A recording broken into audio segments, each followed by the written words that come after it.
Hello, I'm back with another short video. I'm going to go over Beidou. I had a friend that wanted to know how to make their Beidou better. That's their main DPS. I personally used to use Beidou back when the game first launched.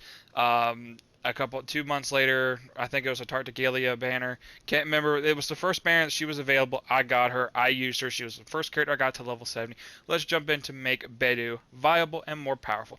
I've already I found out which one was better, physical damage or Electro. She really shines with her Electro damage build, especially if you have more Constellations of her. You can use her at C0 with no issues. Normal attack is eh. The biggest thing is Tide Collar. This is where a lot of her damage is going to come from the parry. Of course, with Tide Collar, there is a talent for it. Let's see here, right here. If you use it, Counter Strike at the precise moment when the character is hit grants the maximum damage bonus. Now, you don't always have to nail it. If you do, you can do damage quicker. Of course, with Tide Collar, it should say roughly around here, right there, triggered twice. You only have to take 2 hits to get the maximum damage bonus. So, really shines against 2 enemies. She can take above 1, can absorb a lot of damage. Stormbreaker creates an AoE, around herself that reduces the damage she takes. Plus, it lets her do more damage all around Electro-wise. She's going to really pump in some Electro damage when she's like this. So, Stormbreaker, Tide Collar, biggest things, focus her on Electro. I have a 6 Constellation of her. Which is honestly it makes her pretty lethal. But the biggest Constellation, like the first one's going to be really good because it creates a shield for her based on her max HP of 16%. But the second is the biggest thing that if you can get this second one, it's going to make her really shine. Lightning can jump to 2 additional targets.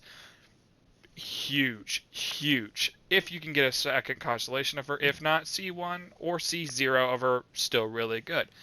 Now, when it comes to artifacts, the best artifact set that I like to personally use is 2-piece set of Gladiator and 2-piece set of Thundering Fury.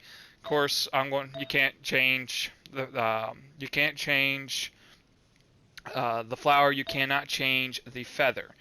Okay, what you really want is energy recharge, crit rate, crit damage. Okay, is going to be your biggest 3 that you're going to want. She needs crit damage and crit rate to be able to really do some potential damage, and energy recharge because you want that Tide Collar back as fast as possible.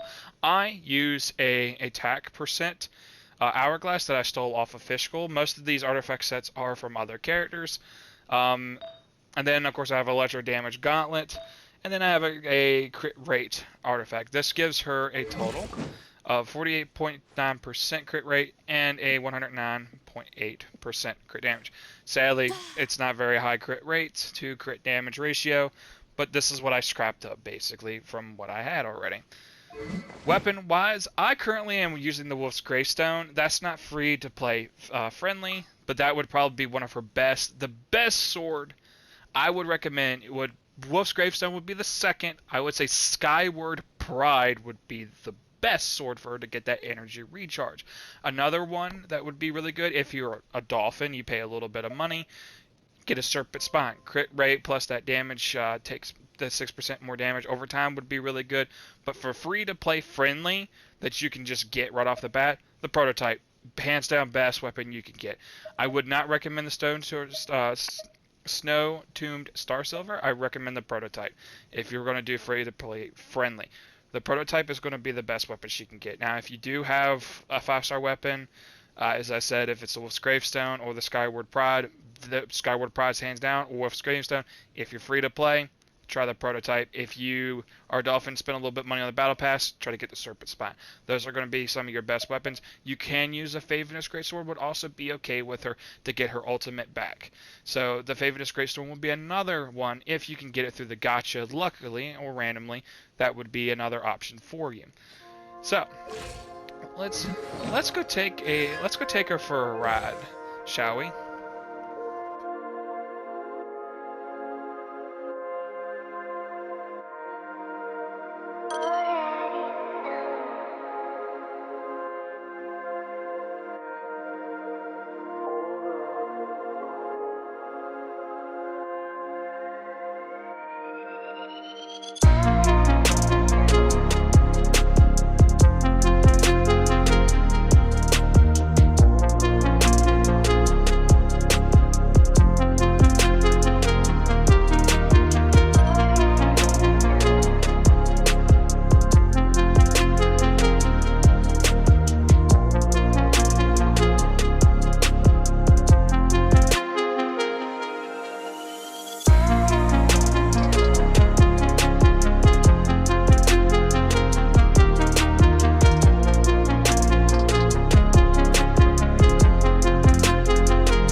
Okay. That set to use for her, I recommend Electro. You can use use the 2-piece set of Gladiator or a 2-piece set of Thunder and Fury. That would be probably one of her best all-around ones to use. You can also use a 2-piece set of Nobilis is also another option. And if you want to make her a physical DPS, you can also use Bloodstain, or you can also use Pale Flame 2-piece set. Now you can't use, I wouldn't really recommend their 4-piece sets. Make sure you balance out that crit rate, crit damage. You need that to do maximum DPS. I recommend, again, Electro. Free to play swords, Prototype, best one you can get. If you can get other ones, I recommend, if you have the Favorite Great Sword, good one. Prototype, also good. Those are probably the most free to play friendly swords you can get. If you're building her as a physical DPS, which she'll do more damage with her normal attacks, of course the Snow Tomb Soul Silver is going to be superior. In this video, I showed you, of course, with the Wolf's Gravestone. Okay, I hope you guys have a good one. See you in the next one.